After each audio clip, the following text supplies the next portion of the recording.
There is nothing that you wouldn't do for this country. You have the strength to do what's necessary. There's a lot of sense in what Tony's done. He hasn't tried to reboot or recast or restart it. He's just pulled back from the events of that last film and sort of showed you, almost like a good novel, that there's an entire other layer operating at the same time, and moved off into that. Jason Bourne was the tip of the iceberg. Lots of pressures. I mean, the bar is really high. I mean, the three films are beloved, and it was, you know, with all the attendant noise about Matt not coming back and not having Jason Bourne. So we knew what we were getting into. And once I did the story, I thought, oh boy, this is really good. I've been looking for something to do that's like this. We have never seen evaluations like this.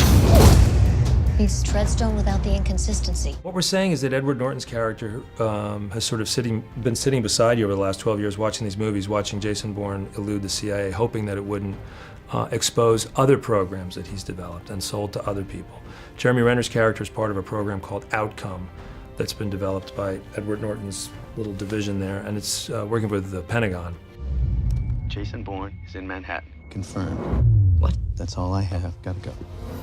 As Jason Bourne goes public, as it becomes a public story, it becomes increasingly threatening to expose Edward Norton's sort of kingdom there. And the one program that really touches up against that and would be vulnerable is the one that Jeremy's in, and that program has to be wiped out. You're asking me to wipe the most valuable assets we've ever put in the field.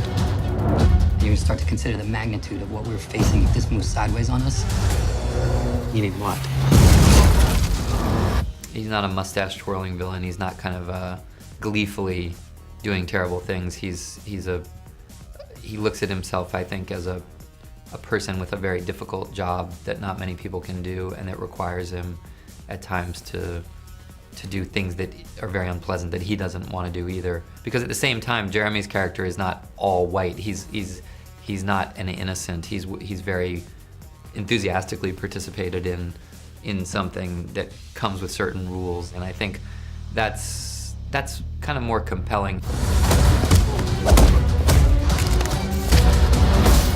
I mean, there's the Mission Impossible and Bond type spy thrillers, which are essentially escapist fantasy, but I think if you take the genre of the Bourne films and do what Tony's done, which is make them feel like they're really pulled from the pages, or maybe they're a peek behind the curtain of things we know are happening right now, it gives them a special sort of an intrigue. So while being fun, you also sort of say, huh, this stuff is maybe cause for concern, you know? The attraction of the Bourne films is that they feel incredibly real.